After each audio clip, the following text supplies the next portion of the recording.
Welcome back to the Brahmin Word, and we are looking at Judges chapter 15 today, as we are continuing on with the life of Samson and how God can still use us even though we sin and make mistakes. So, Judges chapter 15 offers a lot more hope at first when it comes to Samson, you would think, but then not so much. So we'll see as we go along here. So Judges 15 verse 1. After some days, at the time of wheat harvest, Samson went to visit his wife, who, by the way, was given to his best man. So, yes, it's technically still his wife because they didn't get divorced, but it's very, obviously, very tricky situation. And so Samson went to visit his wife with a young goat, and he said, I will go into my wife in the chamber. But her father would not allow him to go in. So the goat is probably more of a almost kind of like a peace offering type deal going on. He thinks that he's going to go and have relations with his wife like nothing's happened, but her father is like, not so much. Verse 2, and her father said, I really thought you utterly hated her because he left her. So I gave her to your companion. Isn't her younger sister more beautiful than she? Please take her instead. And that is the horrors of the Philistines showing there for sure. And Samson said to them, This time I shall be innocent in regard to the Philistines when I do them harm. So verse 3 kind of points to the fact that Samson very knew that killing the 30 Philistines in chapter 14 was based off of anger. Yes, the Lord still used it to start bringing judgment on Philistia, but he knew. And I think verse 3 kind of shows that. So Samson went and caught 300 foxes and took torches, and he turned them tail to tail and put a torch between each pair of tails. And when he had set fire to the torches, he let the foxes go into the standing grain of the Philistines and set fire to the stacked grain and the standing grain, as well as the olive orchards. This is quite a moment of creativity on Samson's part, but also just incredibly brutal. And just really, really interesting. And obviously, what he's getting at, he's not killing anybody here like he did in chapter 14, but he's very much hurting their agriculture, which is part of their life. And so, in a way, he is still very much directly bringing destruction to them. So, verse 6, Then the Philistines said, Who has done this? And they said, Samson, the son-in-law, the Timnite, because he has taken his wife and given her to his companion. And the Philistines came up and burned her, Samson's wife, and her father with fire. And Samson said to them, If this is what you do, I swear I will be avenged on you, and after that I will quit. And he struck them hip and thigh with a great blow, and he went down and stayed in the cleft of the rock of Etam. So the Philistines are like, okay, what's going on? Why is our agriculture industry suffering so badly within just hours span? Well, it's because of Samson, the guy who killed 30 people not too long ago. Well, now he's taken out our agriculture, our crops. And they're like, okay, well, not only that, but it's because his wife, his father-in-law, gave his wife to his best man of his wedding. And so the Philistines basically said, oh, okay. And so then they went to the father and to the wife of the father-in-law and the wife of Samson and burned them. Burned their house down, burned them down. And it was just a brutal, brutal scene.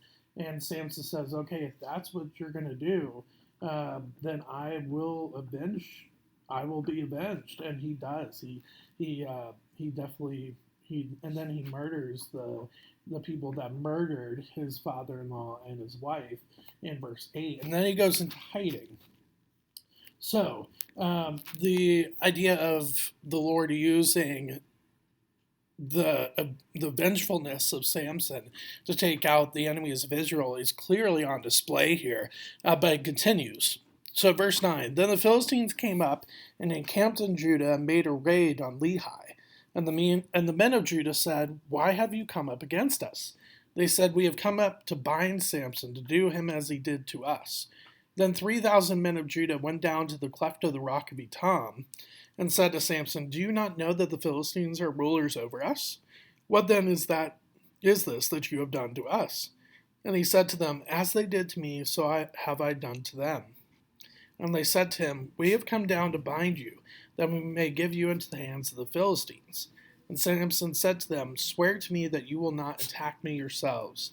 They said to him, no, we will only bind you and give you into their hands. We will surely not kill you. So they bound him with 2 new ropes and brought him up from the rock.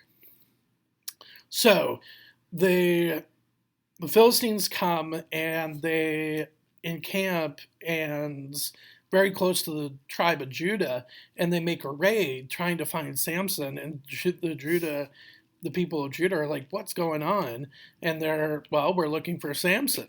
And so 3,000 men of Judah, not just a couple, but 3,000 men go to find Samson. That's quite a search party, right?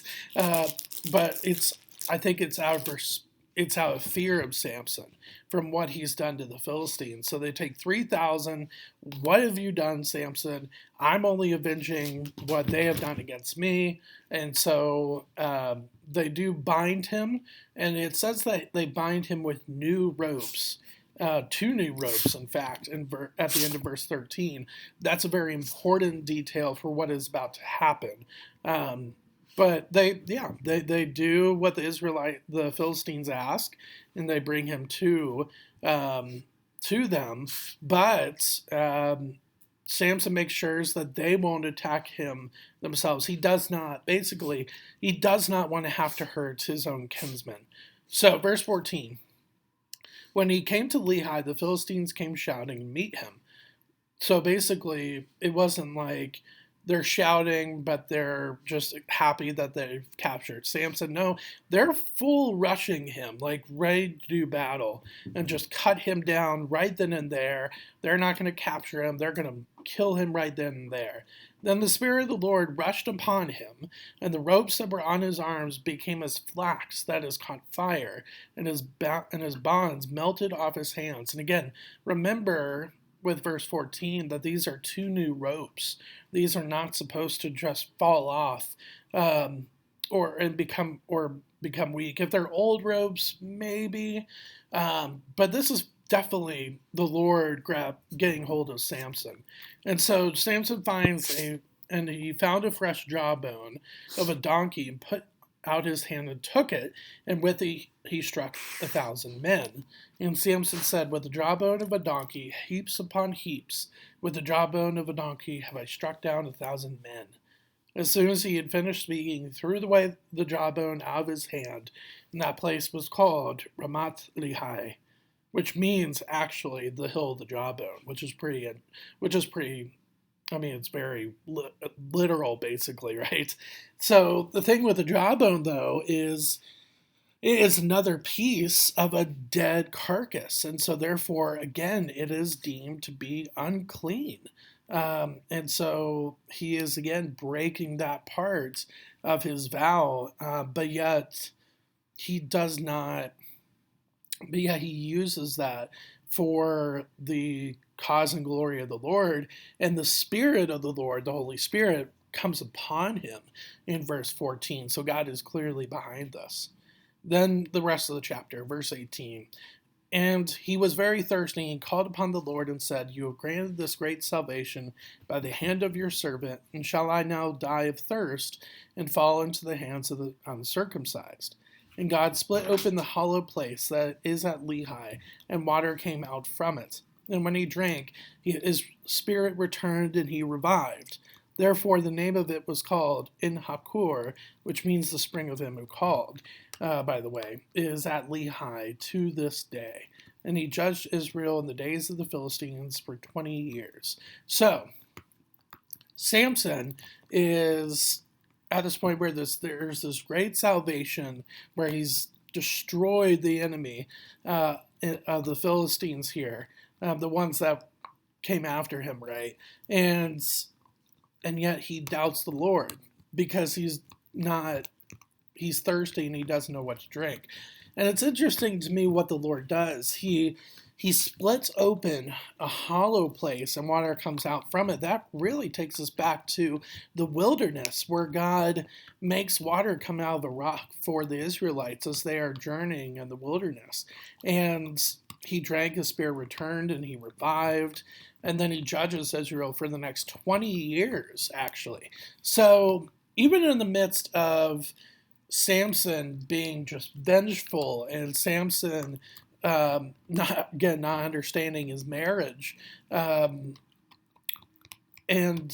just being vengeful, the Lord uses that to destroy countless of Philistines who took out his father-in-law and his wife, and then 1,000 more Philistines he takes out. Now, the countless amount, we don't know how many were in the city at that time, so that's why I said that. But then he takes 1,000 people out with a jawbone of a donkey, nonetheless. But yet, and then he judges. But then, of course, he doubts the Lord. But yet, the Lord uses that to take out those multiple amount of Philistines to help just bring peace upon the Israelites. But then he also judges Israel for 20 years. But yet, it's important to note, too, that it's in the days of the Philistines. The Philistines are still very much around, which is where we're going next, and that is one of the most infamous stories in Scripture, and that is in Judges chapter 16, the first part of the chapter, and that is, of course, with Samson and Delilah, which ends not very well for Samson, but yet leads to the end of chapter 16, where Samson wraps up not only his story, but his mission as well. So, with that, I will see you next week as we wrap up the life of Samson and see how God can use us in spite of our sin. Thank you so much, and I will see you next week. However, I'll see you for the Broadman Word as well tomorrow. Thanks.